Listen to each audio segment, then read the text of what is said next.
కొంతమంది ఎవరినొకరిని తిడతా ఉంటారు, నోరు ఊరుకోదు, మళ్ళీ తిట్టించుకుంటూ ఉంటారు. వీళ్ళు తిట్టించుకున్నప్పుడు క్వైట్గా ఉంటారంటే కైట్గా ఉంటారు, మళ్ళీ దుఃఖపడతా ఉంటారు.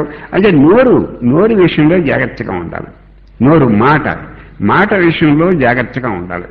తిండి విషయంలో జాగ్రత్తగా ఉండాలి.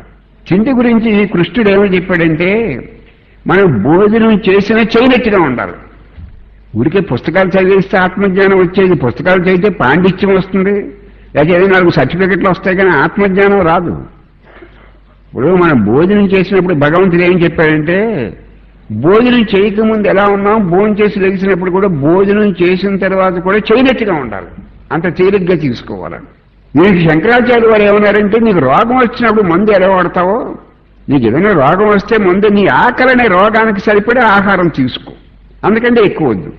ఆహార విషయంలో నువ్వు బహు జాగ్రత్తగా ఉండాలి. మాట విషయంలో జాగ్రత్తగా ఉండాలి.